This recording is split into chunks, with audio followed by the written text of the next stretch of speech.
श्री स्वामी समर्थ.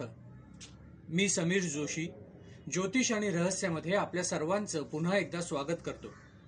आपल्या सर्वांना माझ्याकडून नवीन वर्षाच्या खूप खूप शुभेच्छा.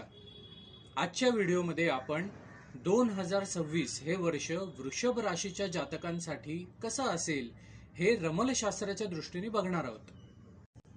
म्हणजेच यावर्षी एकंदर ओव्हरऑल एनर्जीज कशा असतील हे आपण बघू आणि व्हिडिओच्या शेवटी मी तुम्हाला काही इम्पॉर्टंट पिरियड्स, काही लकी डेट्स आणि यावर्षी करायचे उपाय सांगणार आहे. नंतर मंथली प्रेडिक्शन्सच्या व्हिडिओमध्ये आपण प्रत्येक महिन्याचं सखोल विश्लेषण करणारच आहोत. तर सुरुवात करूयात आजच्या विश्लेषणाला. इनर फायर आणि ट्रान्सफॉर्मेशन. थोडक्यात 2026 हे वर्ष तुमच्यासाठी रीबर्थचं इयर आहे.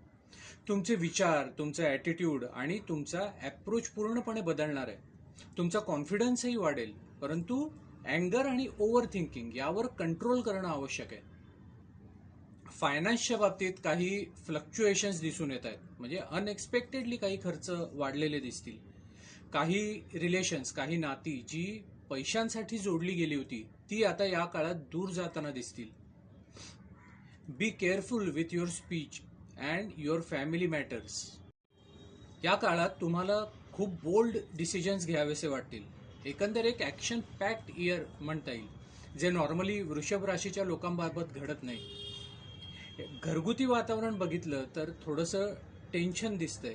प्रॉपर्टी मॅटर्सची काही कामं रखडलेली असतील तर ती अजूनही थंडच पडलेली राहतील. एकंदर स्लो प्रोग्रेस आहे. एस्पेशली आईच्या तब्येतीची काळजी घेण्याची गरज आहे.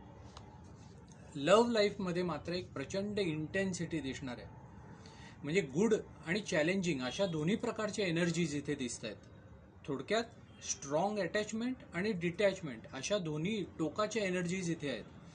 एकंदर बघायचं झालं तर तुमचं लव्ह लाईफ यावर्षी प्रचंड ॲक्टिव्ह असणार आहे.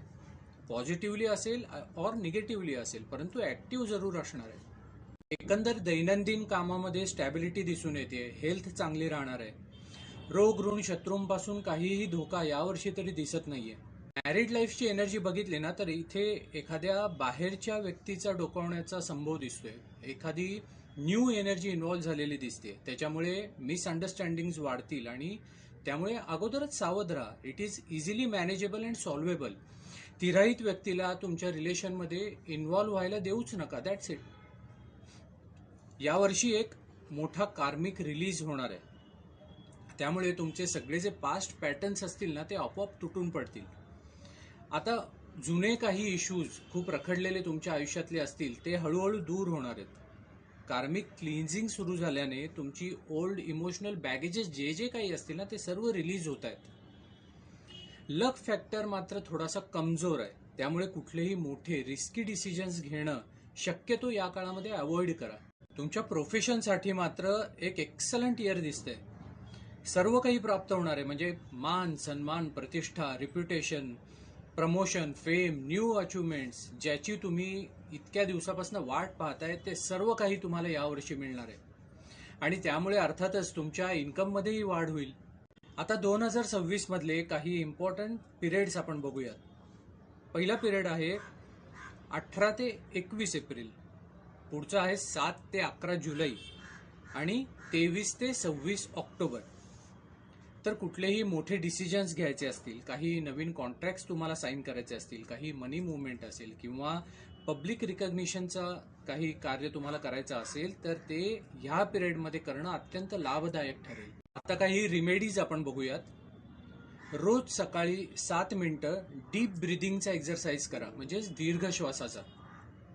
मंगळवारी तांब्याच्या भांड्यातून सूर्याला अर्घ्य द्या आणि घराच्या पूर्व दिशेला एक बांबूचं छोटं रोप लावा, ज्याला आपण लकी बांबू म्हणतो.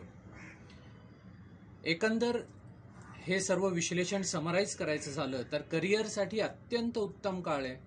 करिअरमध्ये ग्रोथ दिसून येते, त्याच्यामुळे तुमचं इन्कम वाढणार आहे. इनर ट्रान्सफॉर्मेशन आणि कार्मिक क्लिन्सिंगचं हे वर्ष आहे. घरातलं वातावरण आणि इमोशन्समध्ये मात्र थोडंसं प्रेशर राहील. हे विश्लेषण जर तुम्हाला आवडलं असेल तर व्हिडिओला लाईक जरूर करा आणि चॅनलला तुम्ही जर अजूनही सबस्क्राईब केलं नसेल तर जरूर सबस्क्राईब करा. भेटूयात पुढच्या व्हिडिओमध्ये. श्री स्वामी समर्थ.